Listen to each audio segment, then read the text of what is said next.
कुछ एक ऐसी दुनिया भी है जहाँ सिर्फ 52 कार्ड है और अगर तुम इनके मालिक बन जाते हो तो तुम्हें काफी सारी मैजिकल पावर्स मिलती हैं। इसी वजह से दुनिया के बड़े बड़े लोगों की इस चीज के ऊपर नजर गई और वो लोग इस कार्ड को पाने के लिए किसी भी हद तक नीचे गिर सकते हैं। इन्हीं सब के बीच एक आर्मर नाइट आकर एक छोटे बच्चे के माँ बाप को मारकर उसका पूरा घर तबाह कर देता है। और अब देखना ये है कि क्या वो बच्चा खुद कभी किसी कार्ड का मालिक बन पाएगा और क्या वो अपने मॉम एंड डैड की डेथ का बदला ले पाएगा। कहानी की शुरुआत फिन नाम के एक साधारण चप्पल चोर लड़के से होती है जो कि सड़क पर निकलकर अमीरों की चोरियां करता है। उसके हाथ की सफाई इतनी बढ़िया है कि वो किसी का भी वॉलेट या गोल्डन घड़ी चुरा लिया करता है। लेकिन बात तब बिगड़ी जब उसको पता चला कि जिस अनाथालय ने इसको पाल पोस के बड़ा करा आज जो खुद कंगाली से जूझ रहा है उसके पास पैसे नहीं है कि वो बच्चों को पाल पाए और अगर ऐसा हुआ तो वहाँ के सारे बच्चे बेघर हो जाएंगे। और ये सब फिन बिल्कुल नहीं चाहता तो वो सोच लेता है कि इसको खुद ही कुछ करना होगा। तो सोचता है कि वो अपना सामान बेचने एक डीलर के पास जाएगा। जाते इसको पता लगता है कि अभी तक उसने जो भी आइटम चोरी करा है वो सब नकली और फर्जी है, जिस वजह से डीलर उसको एक फूटी कौड़ी भी नहीं देने वाला। ये देख के वो हैरान हो जाता है तो वो अपनी प्रीमियम टी शर्ट निकालता है। डीलर उससे भी इंप्रेस नहीं होता लेकिन तभी उसकी जेब से गिरा हुआ एक कार्ड देखता है जिसे देख के वो कहता है कि अगर ये कार्ड सच निकला तो इसकी कीमत मिलियंस में होगी। ये सुनते फिन सोच लेता है कि वो उसको एक कार्ड नहीं बेचेगा। डीलर भी सोचता है कि इसने अभी तक सारा सामान फर्जी निकाला है तो ये कार्ड भी फर्जी होगा, जिसे देख करके वो उसको बाहर फेंक देता है। फिन के पास 2 स्पीड वाला कार्ड था। वैसे तो अपने भाई को पता नहीं कि इसको कैसे इस्तेमाल करना है लेकिन तब भी ये कार्ड उसके लिए समाउ लकी रहता है। वेल उसी दिन फिर अपना भाई कसिनो जाता है। कसिनो जाकर के बड़े बड़े हिट लेता है। ऑलमोस्ट हर गेम वो मानो जीता जा रहा था लेकिन बीच में उसकी कैलकुलेशन खराब हो गई क्योंकि उसके सामने जो ओपोनेंट था उसके पास भी एक कार्ड था और उसने ताली बजाते एक ऐसा कार्ड चुना जो कि फिन की कार्ड से थोड़ा ही आगे था, जिस वजह से वो फिन के अगेंस्ट में जीत जाता है। दोस्तों इस आदमी का नाम जॉन है जो कि लगातार फिन को तब तक हराता रहता है जब तक फिन के पास कुछ नहीं बचता और यही सोचता रहता है कि यार इसने करा कैसे। तभी हम देखते हैं कि जॉन ने स्लॉट मशीन में अब तक का सबसे बड़ा अमाउंट जीता है। ये देखते ही मैनेजर की उसके ऊपर नजर पड़ती है। वो उसको वीआईपी रूम में इनवाइट करता है ताकि उसको ड्रिंक पिला करके इस चीज को सेलिब्रेट कर सके। बेचारे को पता नहीं था कि आने वाले टाइम पे क्या खतरा आने वाला है तो वो अपने भाई फिन को भी अपने साथ ले जाता है और जिसको लोग सो कॉल्ड वीआईपी रूम समझ रहे थे एक्चुअली में वो तो इनका एक छोटा वेयर हाउस है जहाँ कसिनो का बॉस जॉन को कहता है कि मुझे ऐसा लगता है कि तुमने इस पूरे मैच में चीटिंग करी है तो मैं चाहता हूँ कि मैं तुम्हारे एक बार दस्ताने देख लूं। जहाँ जैसी कसिनो का बॉस अपने बॉडीगार्ड को जॉन की तलाश के लिए भेजता है जॉन तुरंत ही अपने कार्ड के इस्तेमाल से ताली बजाता है जिस वजह से बॉडीगार्ड के दोनों शूलेस आपस में कंबाइन हो जाते हैं और वो खिड़की से बाहर गिरता है। ये देखते कसिनो बॉस अपने दूसरे साथी बॉबी को इसकी ओर भेजता है और हमें पता चलता है कि ये भी एक कार्ड होल्डर है जो अपनी पावर्स का इस्तेमाल करता है। ये देखते बॉस समझ जाता है कि ये तो कसिनो का वर्कर है ही, तो ये तभी बॉबी से उसका आईडी कार्ड मांगता है। जहाँ तभी अपना बॉबी भाई कसिनो बॉस का हाथ पकड़ के उसको तुरंत कंचों में बदलता है। तो हाँ, बॉबी की सुपर पावर्स यही है कि वो जिस भी चीज पे हाथ रखेगा वो चीज कंचों में बदल जाएगी। ये देखते दूसरा बॉडीगार्ड अपना वेपन निकालने वाला था कि तभी बॉबी उसके सर को भी कंचों में बदल देता है। जहाँ तभी वो जॉन को बताता है कि तुम्हारे पास जो कार्ड है वो एक 10वां कार्ड है जो कि गुड लक और बैड लक दोनों लाता है। तुम्हारे कार्ड को अनलकी पोकर भी बोला जाता है। इसका मतलब ये है कि तुम्हें तो कुछ हार्म नहीं होगा लेकिन तुम्हारी फैमिली को बहुत नुकसान हो सकता है। उसकी बातें सुन के जॉन काफी घबरा जाता है तो वो अपना कार्ड फिर तुरंत निकाल के बॉबी को देता है। लेकिन तब यहाँ पे दरवाजा खुलता है और हम देखते हैं कि क्रिस नाम का लड़का अपने वेपन के साथ आया है और उसके इंटेंशन से साफ पता लग रहा है कि वो कार्ड के पीछे पड़ा है, उसको भी कार्ड चाहिए। क्रिस के फायर करते ही अपना बॉबी उसको डॉज करता है। बॉबी बहुत ज्यादा तेज है जिस वजह से उसको वेपन पकड़ के उसको कंचों में बदलता है और जैसे क्रिस के हेड की तरफ आता है वो उसको डॉज करता है और हमें पता लगता है कि क्रिस भी एक कार्ड होल्डर है और अपने कार्ड की पावर्स का यूज करता है। उसके पास 5 ऑफ हार्ट का पावर है और तभी उनकी हम लड़ाई देखते हैं। लड़ाई के दौरान ही अपना बॉबी जिस भी चीज को छूता है वो सब कंचों की बदल जाती है और वो उनका इस्तेमाल एज अ बुलेट के तौर पे इस पर अटैक करने को करता है। लेकिन क्रिस मौका मिलते ही हर एक मार्बल को डॉज करता है। ये देख के अपना प्रोटैगनिस्ट फिन एकदम हैरान हो जाता है। वो बॉबी की साइड से भागता है और वो बॉबी का कार्ड लेते हुए भाग रहा था इस सोच के साथ कि वो इस कार्ड को बेच के अनाथालय को बचा पाएगा। वो नीचे जाकर एक कार भी चोरी करता है और वहाँ से भाग जाता है। जैसी बॉबी को इस बात की भनक भी पड़ती है तो वो अपनी लड़ाई क्रिस के साथ रोक करके सीधा अपने प्रोटैगनिस्ट के पीछे भागता है जहाँ वो लगातार अपने कंचों से अपने प्रोटैगनिस्ट के ऊपर अटैक पे अटैक करता है। उनकी इसी कार फाइट के बीच में अचानक से क्रिस अपनी कार लेकर आता है जो कि दोनों की गाड़ियों पे ठोक देता है जिस वजह से तीनों की गाड़ियां पलटती है। वहाँ पे एक बहुत बड़ा ब्लास्ट होता है। तीनों ही काफी ज्यादा जख्मी होते हैं। जहाँ क्रिस फिन के पास जाकर के बॉबी का वो चुराया हुआ कार्ड मांगता है। वेल तभी अचानक से उसके ऊपर एक कंचे से अटैक होता है और वही गिरता है और ये सब बॉबी का किया धरा था।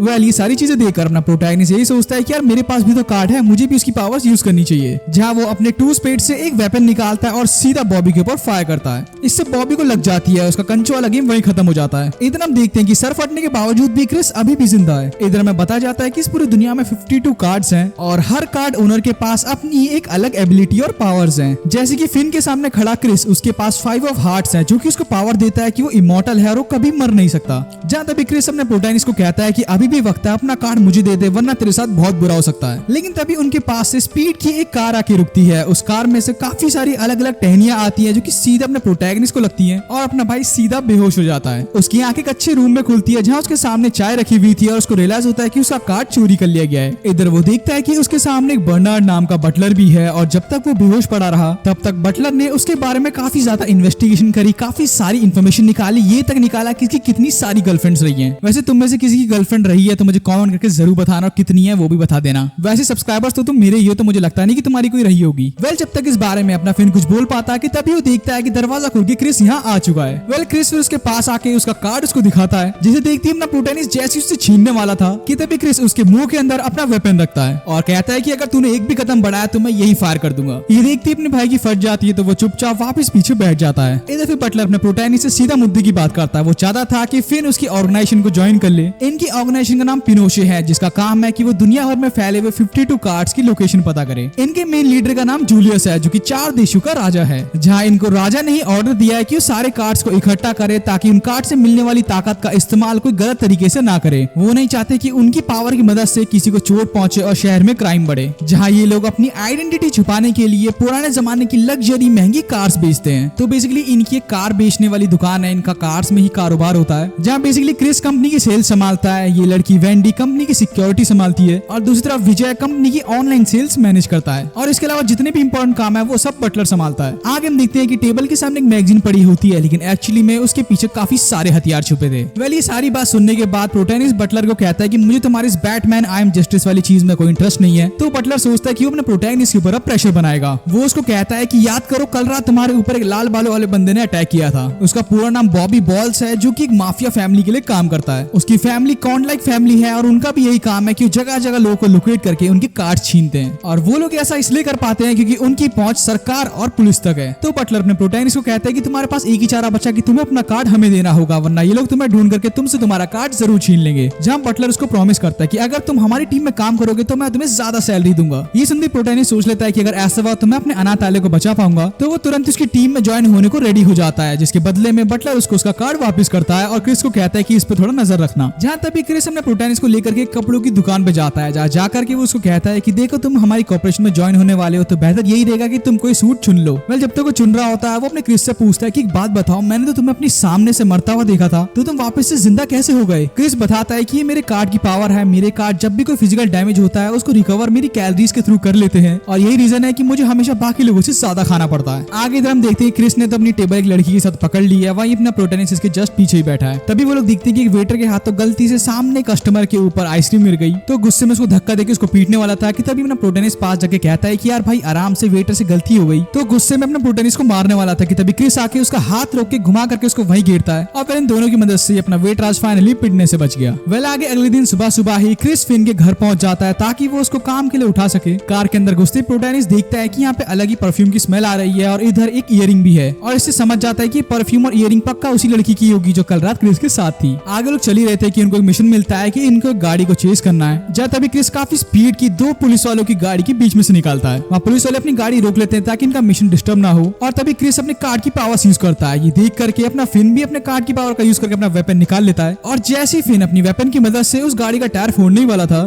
तभी उस गाड़ी के दरवाजे से एक हल्क जैसा बड़ा बंदा निकल के उनकी गाड़ी पे चढ़ता है और वो देख के हैरान था कि ये तो वही वेटर है जिसकी कल इन दोनों ने जान बचाई और अब पता चल रहा है कि इसके पास भी एक कार्ड है। टाइम वेस्ट ना करता हुआ फिन उसके ऊपर फायर करता है। हम देखते हैं कि इसकी गोली एकदम पिचक गई है, ऐसा लग रहा है कि मानो इन्होंने लोहे पे शूट किया हो। तभी क्रिस कार का ब्रेक लगाता है जिस वजह से सीधा ये वेटर दूर जाके गिरता है, लेकिन इसको कोई चोटें नहीं आती। इधर तभी वेंडी आती है और वो उस वेटर की गाड़ी को वहीं संभाल लेती है। दूसरी ओर फिन अपने वेपन के इस्तेमाल से लगातार इसके ऊपर अटैक करता है, लेकिन उसका कुछ असर नहीं होता, जिससे फिन को ऐसा महसूस होता है कि वो किसी काम का नहीं है। और जैसे वेटर फिन के ऊपर चढ़ के उसको मारने वाला था कि तभी उतने में क्रिस कार लेकर के उसको अपने साथ ले जाता है। इससे आदमी बहुत ज्यादा गुस्से में आ जाता है तो ये इसकी कार की विंडशील्ड तोड़ता है और उसके बाद सीधा अपने क्रिस का नेक पकड़ लेता है। फिर वो क्रिस को एक ऐसा मुक्का मारता है जिस वजह से क्रिस की रीढ़ की हड्डी टूट जाती है और तब इनकी गाड़ी सीधा पानी में जा गिरती है। वेटर की पावर्स नॉर्मल हो जाती हैं, लेकिन क्रिस वहीं फंस जाता है। दरवाजा खोलने की बहुत कोशिश करता है लेकिन वो उससे खुल नहीं पाता। ये देख के फिन थोड़ा घबरा जाता है। वो अपने पार्टनर को ना खो बैठे तो अपनी पावर्स का यूज करता है और अपने वेपन से 4 शॉट्स लेता है जो कि सीधा विंडो पे आके लगते हैं, जिससे क्रिस इजीली विंडो तोड़ पाता है और वो वेटर को लेकर के पानी से बाहर आता है। और मिशन के अकॉर्डिंग उनको वेटर का वो कार्ड भी मिल चुका था। आगे वेंडी बटलर को इस वेटर के बारे में बताती है। वो बताती है कि इसका रियल नाम रॉबर्ट था। उसको एक हफ्ते पहले ये कार्ड मिला था जहाँ उसने पैसों की कमी की वजह से चोरियां करना शुरू करी। वहीं दूसरी ओर मिशन कंप्लीट होने की खुशी में क्रिस फिन को नींबू पानी पिलाता है। वेल दूसरी ओर बटलर अपने मास्टर को इस मिशन की जानकारी देता है, जहाँ उसका मास्टर कहते हैं कि अगर फिन ढंग से काम ना करे तो उसको निकाल देना। बटलर मास्टर को कहते हैं कि अब चिंता मत करिए, वो आगे और बेहतर करेगा। इधर इधर फिन को वेंडी और क्रिस से पता चलता है कि उसके पास जो स्पेड ऑफ 2 है वो सबसे लो क्वालिटी का कार्ड है, जिस वजह से उसकी पावर्स काफी वीक हैं। वेल इधर कहानी में आगे हम देखते हैं कि 2 लड़के और एक लड़की जो है आग के देवता से कुछ प्रार्थना करते हैं और उसके बदले में उनको एक कार्ड मिल जाता है। वेल अगली सुबह अपना भाई कपड़ों की दुकान से बाहर निकलता है। वो काफी खुश था कि उसका नया सूट काफी चमचमाता और अट्रैक्टिव सा है कि तभी वो देखता है कि उसके मुंह के पास ही 2 लोग एक आदमी को अगवा कर रहे हैं। इधर गाड़ी के अंदर ये दोनों ही चोर काफी हैरान थे कि उन्होंने जिसको अगवा करा है वो तो कुछ रिएक्ट ही नहीं कर रहा, वो चुपचाप बैठा हुआ है। और तभी वो दोनों उसके मुंह पर फोन फेंक के मारते और कहते हैं कि चल अब अपने बाप को कॉल मिला और उनको हमसे माफी मांगने को बोल और कह कि साथ ही साथ हमें 10 करोड़ रुपए भी दे। वो लड़का कहता है कि मुझे अपने डैड का नंबर नहीं पता। ये दोनों हैरान थे, उसको कहते हैं कि तू उन्हीं का ही तो बेटा है या फिर तू हमारे सामने झूठ बोल रहा है। वेल तभी हम लोग देखते हैं कि प्रोटैगनिस्ट इलेक्ट्रिक स्कूटी से उन लोगों के ऊपर फायर करता है, जिस वजह से गाड़ी के टायर पंचर होते हैं और गाड़ी सीधा जाकर वाटर पंप पे लगती है। ये दोनों लुटेरे जब गाड़ी से बाहर आते हैं ये लोग देखते हैं कि उन्होंने जिसको अगवा किया था वो तो यहाँ से गायब है।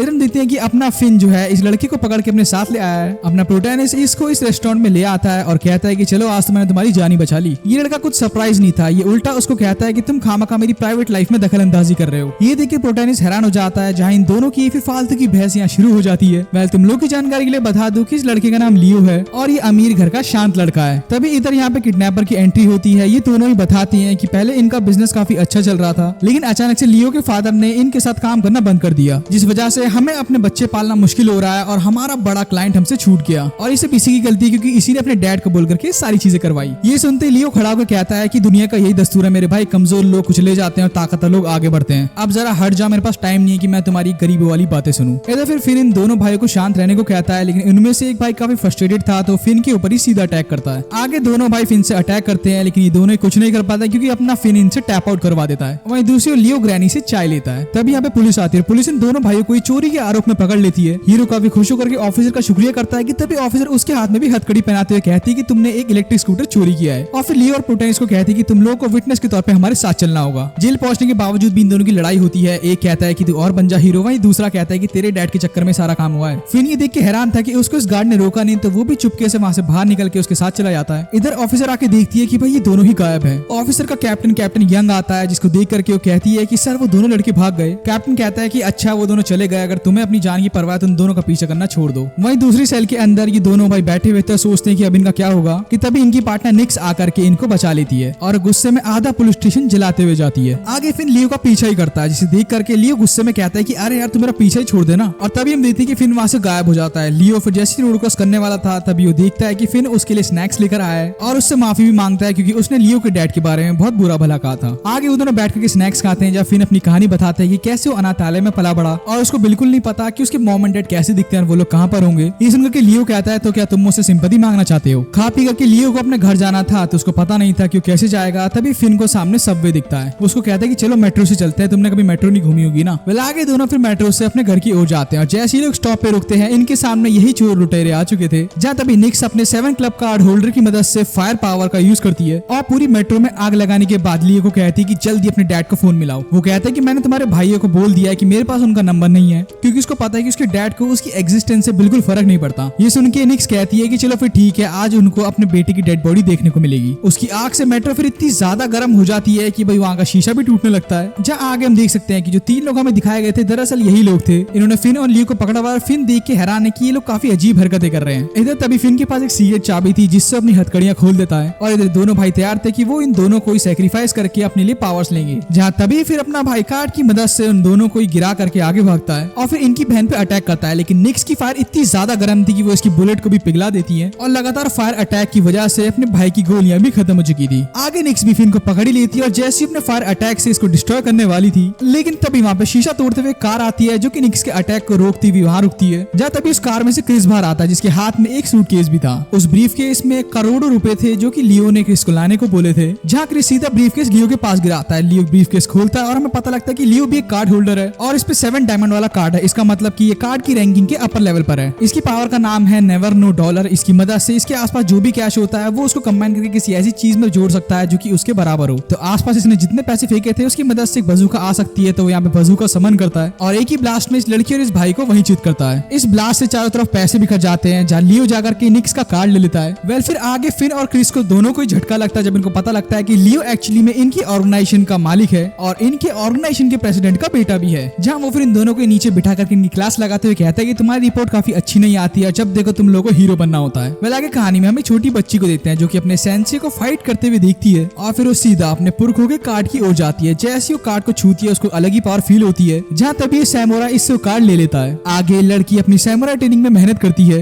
और इसके सेंस का यही मानना था कि एक इंसान को अपनी मेहनत ज्यादा करनी चाहिए, उसको कार्ड के भरोसे नहीं जीना चाहिए। और हमें पता चलता है कि ये तो अपनी वेंडी थी जिसकी अभी अभी नींद खुली है और बेचारी ऑफिस के लिए इस बार लेट हो गई। आगे रास्ते में जाते वक्त कभी लोगों से टकरा जाती, कभी गाड़ी के सामने आते आते बचती और कभी इसका शू ही निकल जाता और आखिर में फिर बेचारी की बस ही छूट जाती है। लेकिन तभी आगे फाइनली वेंडी अपनी जगह पे पहुंच जाती है, जहाँ विजय इसको टाइम दिखाते बताता है कि ये लेट है। दूसरी क्रिस एकदम हैरान था, उसको रियलाइज होता है कि फिन तो उससे ज्यादा अच्छा सेल्स पर्सन है और इसको लोगों से बार्गेन करना बहुत अच्छे से आता है। और उसने हाल ही में एक बड़े आईटी फर्म एप्पल लिंक के सीईओ से बात की थी जिसने उसको ये कार्ड दिया। वही सुनते क्रिस सबको कहता है कि बस मेरी बदौलत ही ये कर पाया। फिन बताता है कि तुमने मुझे बस साफ सफाई और लड़की पटाना सिखाया। वेल आगे सभी लोग बहुत खुश होते हैं कि इन्होंने अपनी कार भेज दी, तो ये लोग फिर रेस्टोरेंट में जाकर के मौज मस्ती करते हैं। वेल आगे तभी क्रिस की भी एंट्री होती है। क्रिस और बाकी लोग बात करते हैं कि वेंडी कितनी ज्यादा हार्ड वर्किंग है, वो दिन रात काम में बहुत ज्यादा मेहनत करती है। तभी क्रिस फिन से कहते हैं कि चाहे कुछ हो जाए, वेंडी अगर अपनी सैमुराई ब्लेड के साथ हो तो उससे दूरी रही हो। और आगे रात हो चुकी थी तो क्रिस और फिन ही इसको इसके घर तक पहुंचाते हैं। आगे में पता लगता है कि इसके डैडी इसके सेंसे थे जिन्होंने इसको कहा था कि कार्ड को तभी इस्तेमाल करना जब बहुत ज्यादा जरूरत हो। और वापस से वेंडी की आंख खुलती है, उसको रियलाइज होता है कि उसने कुछ ज्यादा ही पी ली और वो काफी लेट हो चुकी है। जहाँ फिर वो वापस से उसी रूटीन उसी टाइम के साथ भागती है, लेकिन फाइनली इस बार उसने बस पकड़ ली थी। इधर टाइम से पहुंचती है और देखती है कि दोनों यहाँ पे नहीं है, तो ये पूछती है कि लोग कहाँ गए। विजय बताता है कि फिन जो है नए कस्टमर को गाड़ी टेस्ट ड्राइव कराने लेके गया है। वहीं बहुत पहले क्रिस को प्रेसिडेंट ने कॉल किया था। वहीं इधर हम देखते हैं कि कुछ गुंडों ने बैंक को सीज कर लिया है और वहाँ के सारे कर्मचारियों को हॉस्टेज बना लिया है। जहाँ तभी उनके सामने क्रिस आता है और क्रिस उनसे थोड़ा लड़ता है। जहाँ उनकी बहस में दो लड़के बच के भागने की कोशिश करते हैं। उन पे फायरिंग होती है, जहाँ क्रिस उनकी फायरिंग खुद पे लेता है और फिर कॉल पे उनको इस बैंक की लोकेशन देता है, जहाँ वेंडी भी डिसाइड करती है कि विजय के साथ जाएगी। आगे तरफ फिन अपने कस्टमर को टेस्ट ड्राइव करा ही रहा था कि तभी उनके सामने से एक गाड़ी स्पीड की जाती है और वो देख लेता है कि क्रिस उस गाड़ी में था, जिसे देखते ही कस्टमर के सामने एक्टिंग करता है कि इसको बहुत तेज वॉशरूम आ रहा है। आगे तभी क्रिस उस गाड़ी को रोकने की कोशिश करता है, लेकिन उसकी गाड़ी सीधा वाटर पंप में जाके लगती है। ट्रक वालों को लगता है कि फाइनली वो लोग बच गए कि तभी उनके सामने काफी सारी टहनियां आती हैं और ऑफ कोर्स विजय ने उनका रास्ता यहीं रोक लिया था। जैसे ही पीछे भागने वाले थे उनकी तरफ एक गाड़ी आती है, उस गाड़ी से वेंडी निकल करके अपनी कार्ड की पावर्स यूज करती है और अपनी ब्लेड पावर से उन सभी का बैंड बजाती है। लेकिन तभी वो देखती है कि एक ने विजय पे हमला कर दिया और हमें पता लगता है कि इस आदमी का नाम एजेंट एस है, जिसके पास 4 हार्ट वाला कार्ड है और इसके पास स्पेशल पावर्स है कि अपने काफी सारे क्लोन्स बना सकता है। आगे इतने सारे क्लोन्स को देख करके विजय घबरा जाता है और सोचता है कि वेंडी इनको संभाल पाएगी या नहीं। जहाँ तभी वेंडी शांत होकर के अपने डैड की सिखाई गई ट्रेनिंग को याद करती है और एक ही अटैक में भाई सारे क्लोन्स खत्म कर देती है। लेकिन जिस चीज का डर था वही हुआ, ये पावर सिर्फ वेंडी को कंट्रोल करने लगी थी। इधर विजय ने इस बारे में फिन और क्रिस को मैसेज कर दिया था, जहाँ क्रिस फिन को बताता है कि वेंडी के पास एस ऑफ स्पेड है और उसकी पावर है प्यार और शांति, और जब वो अटैक करती है तो काफी ब्रूटली लोगों पे हमला करती है।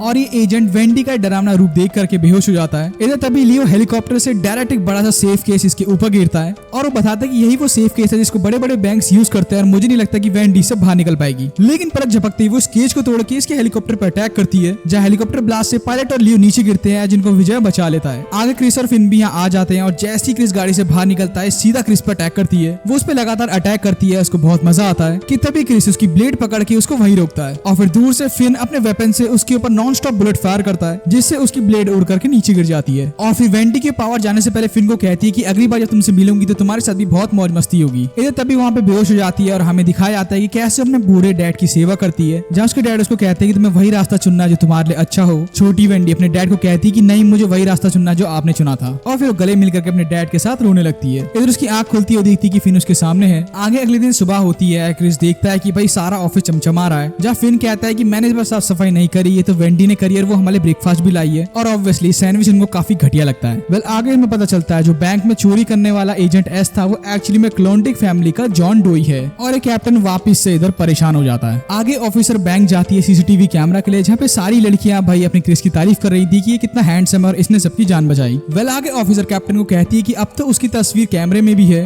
सोशल मीडिया में भी छाया हुआ है, और हम उसको बस इसलिए नहीं पकड़ सकते क्योंकि वो पिनोकी ऑटोमोबाइल का एक कर्मचारी है। जहाँ तभी वो देखती है कि उसकी पोस्ट इंटरनेट से हट चुकी है और बताती है कि इससे पहले भी मैंने इसके साथी को पकड़ा था, लेकिन ऐसा क्यों है कि पिनोशी कंपनी के जितने भी कर्मचारी हैं हम उनका केस बंद कर रहे हैं, क्योंकि वेल किसी भी ऑफिसर को इसकी बात में ज्यादा इंटरेस्ट नहीं था, क्योंकि ऑब्वियसली भाई उनको पता था कि पिनोशियो ऑटोमोबाइल वाले काफी पैसे वाले लोग हैं। लेकिन इस लड़की के अंदर एक क्यूरियोसिटी का कीड़ा था, तो वो सोच लेती है कि वो पिनोशियो ऑटोमोबाइल के खिलाफ इन्वेस्टिगेशन शुरू करेगी। आगे एक ऑफिसर एजेंट एस की इंटरोगेशन के लिए कैप्टन को बुलाता है, जहाँ कैप्टन कहता है कि तुम इसको लेके जाओ। आगे देखते ही कहते हैं कि अरे यार अपने कैप्टन को बुलाओ, ये कौन बच्ची आ गई यहाँ पे। वो बताता है कि ये भी एक ऑफिसर है। ऑफिसर कहती है कि तुम चिंता मत करो, कानून सिर्फ तुम्हारे सपोर्ट के लिए बने हैं, पुलिस तुम्हारे साथ हमेशा खड़ी रहेगी, तो मैं चाहती हूँ कि तुम मुझ पर भरोसा करो। आगे जॉन उसकी बात पे भरोसा करके कहता है कि ठीक है, अगर तुम मुझे यहाँ से सेफली निकाल पाई तो मैं अपनी फैमिली कॉन्ड लाइक के सारे राज तुम्हें जरूर बताऊंगा। वो उसको अश्योरेंस देती है और कहती है कि तुम्हारे साथ मैं सेफ्टी भी भेजूंगी। और जाने से पहले उससे पूछती है कि पिनोशियो कंपनी का क्या सीन है। वो कहता है कि तुम सीधा अपने कैप्टन से क्यों नहीं पूछ लेती। वहीं इधर हम लोग पुलिस कैप्टन को देखते हैं, जो कि इनके पिनोशियो कंपनी के मास्टर से बात करता है। मास्टर उसका शुक्रिया करता है कि अभी तक उसने उसके सारे केस बंद रखे हुए हैं। जहाँ तभी कैप्टन उससे पूछता है कि माजरा क्या है, तुम मुझसे केस बंद क्यों कराते हो। जहाँ मास्टर कहते हैं कि मैं इस बारे में तुम्हें तब बताऊंगा जब तुम ये स्मोकिंग छोड़ोगे। आगे कुछ वक्त के लिए ऑफिसर पिनोशियो ऑर्गेनाइजेशन के ऊपर इन्वेस्टिगेशन करती है। उसको पता लगता है कि इनकी शिफ्ट 9 बजे शुरू होती है, 7 बजे तक खत्म हो जाती है। इनकी क्लोनिक फैमिली के साथ भी अभी तक कोई कनेक्शन नहीं बैठे हैं, ना ही इन्होंने कोई सस्पिशियस एक्टिविटी करी है। लेकिन तब भी इसके अंदर एक चुल है कि वो एकदम गहराई तक जाएगी।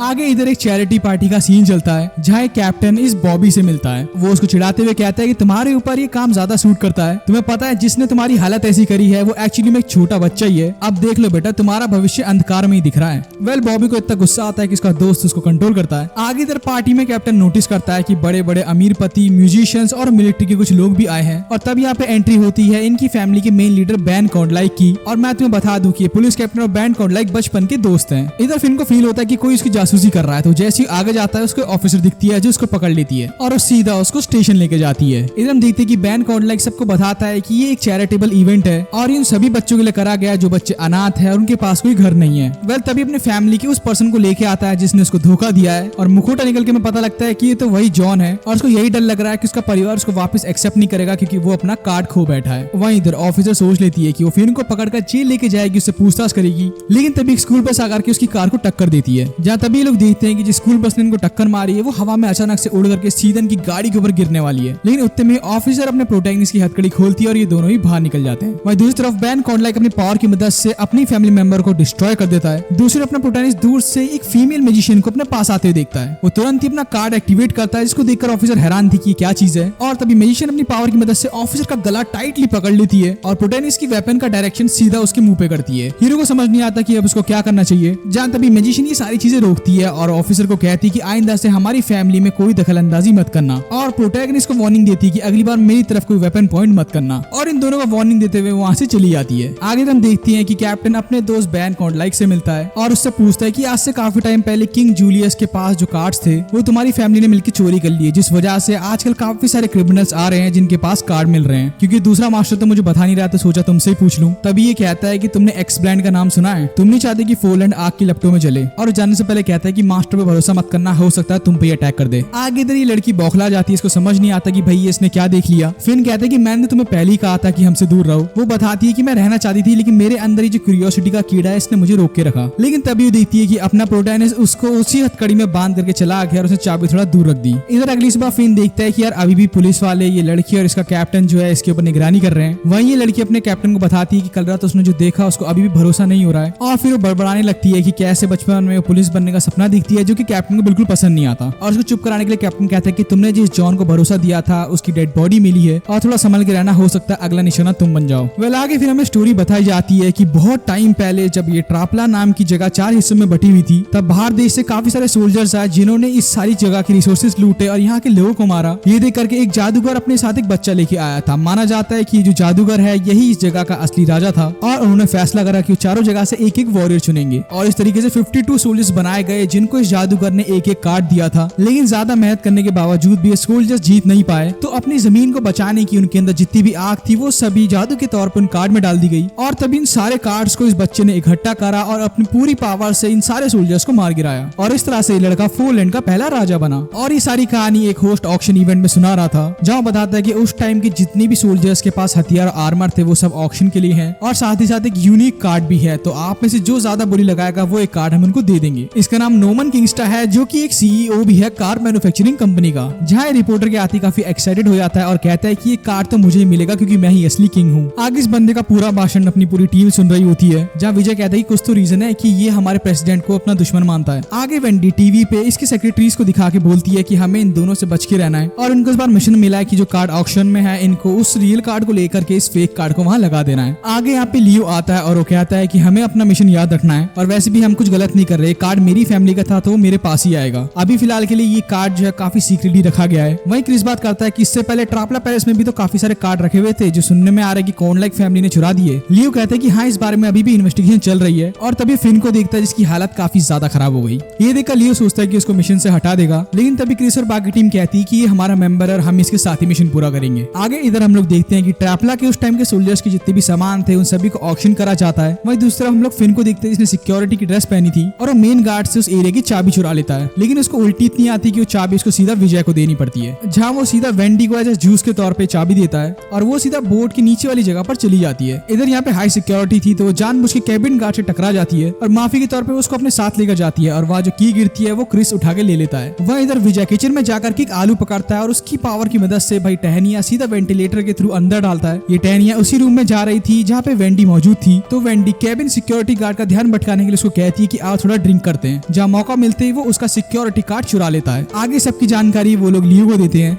वहीं क्रिस जिस रूम के अंदर घुसने वाला था वहाँ पे दो गार्ड इसको चेक करके बोलते हैं कि तुम्हारा सिक्योरिटी कार्ड कहाँ है। जहाँ ऊपर चिमनी के रास्ते विजय उसको एक कार्ड दे देता है, जहाँ अंदर जाकर के कार्ड वाले कंटेनर को बाहर निकाल के कैमरा के साथ छेड़खानी कर देता है। वहीं इधर ये फिर कार्ड को चेंज करने वाला था। इधर लियो विजय से इस बारे में पूछता है तो विजय को अभी तक कोई रिपोर्ट नहीं मिली थी। इधर मेन कार्ड को रिवील करने से पहले ये खड़ा होता है और कहता है कि मुझे वॉशरूम जाना है तो अभी ऑक्शन को थोड़ा रोको। वहीं इधर हीरो जैसी कार्ड बदलने वाला था वहाँ पे लाइट चली जाती है और नॉर्मन का सेक्रेटरी क्रिस पे अटैक करके वो फेक कार्ड को जला देता है। इधर नॉर्मन की दूसरी सेक्रेटरी उसके इस बारे में बताती है तो वो बहुत खुश होता है। इधर फिर क्रिस की इससे फाइट होती है जहाँ में पता लगता है कि इस नॉर्मन के सेक्रेटरी के पास इलेक्ट्रिक मैजिक है जिस वजह से हमारे भाई का जो कम्युनिकेशन डिवाइस था वो खराब हो जाता है। इधर ये कॉन्टेक्ट करने की कोशिश करता है कि वहाँ पे क्या हो रहा है, लेकिन तभी नॉर्मन वहाँ पे आके कहता है कि चलो अब ऑक्शन शुरू करा जाए और सबसे पहले उस महंगे वाले कार्ड का ही शुरू करते हैं। जहाँ पे लियो और नॉर्मन के बीच में फाइट शुरू हो जाती है कि कौन कितने ज्यादा पैसे देगा। इधर लाइट आ जाती है तभी वो लोग देखते हैं कि यहाँ पे फिन आ चुका है, लेकिन फिन हालत में ठीक नहीं था तो तभी ये उसको पकड़ लेता है। इधर नॉर्मन और लियो ही करोड़ों की बेट लगा रहे होते हैं। वहीं नीचे इनकी फाइट चलती है जहाँ क्रिस अपनी हार मानता है, तुरंत ही उस केस पे इतना तेज लात मारता है कि वो सीधा आगे जाता है, वो सीधा ही मेन स्टेज में आ जाता है। इधर नॉर्मन ने 10 करोड़ की बेट लगाई थी और लियो जैसे कुछ बोलने वाला था फिन उसके ऊपर चढ़ जाता है जिस वजह से बोल नहीं पाता और वो बेट नॉर्मन जीत जाता है। तभी हम लोग यहाँ पे कॉर्नलाइक फैमिली की इसी मेंबर को देखते हैं जो कि अपने पावर से उस कार्ड कंटेनर को उठा लेती है और वो कार्ड अपने पास लेकर हेलीकॉप्टर के थ्रू वहाँ से चली जाती है। वहीं इधर ये लोग अपने ऑफिस आकर डिस्कस करते हैं कि यार ये प्लान हमारा फेल हो गया और तभी लोग नॉर्मन की हरकतों पे हंसने लगते हैं। इधर नॉर्मन को गुस्सा आता है कि बैन ने जो है सारी चीजें कराई है, तो सोच लेता है कि अगली बार वो इससे बदला जरूर लेगा। वेल कहानी में आगे हम एक लड़की को देखते हैं जो बताती है कि उसको काफी ज्यादा लल्लू लड़के परेशान करते हैं और फिर उसकी दोस्त उसको सबवे में बाय बोलकर चली जाती है। तभी अपना भाई क्रिस आकर के उस लड़की के साथ फ्लर्ट करना शुरू करता है। वो लड़की फिर क्रिस को बताती है कि उसको क्यूट और फनी लड़के पसंद है, उसको प्लेबॉय टाइप के लड़के बिल्कुल पसंद नहीं आते। और ये बोलकर के जैसे सबवे की तरफ जा ही रही थी कि तभी अपना भाई फिन आता है और गलती से उसको छू लेता है। ये देखते ही वो डायरेक्ट चिली पेपर स्प्रे उसके मुंह पे मारती है और फिर पीछे होकर के इन दोनों को कहती है कि मुझे पता है तुम दोनों इसी कार्ड के पीछे पड़े हो, और फिर वो इस कार्ड की पावर का इस्तेमाल करती है और फिर इन दोनों के ही हाथ आपस में चिपका देती है और ये करके वो वहाँ से भाग चुकी थी। क्रिस फिन को बोलता है कि मेरा हाथ छोड़, वहीं फिन भी क्रिस को सेम बात बोलता है, लेकिन बाद में दोनों को पता चलता है कि ये तो उसका मैजिक था।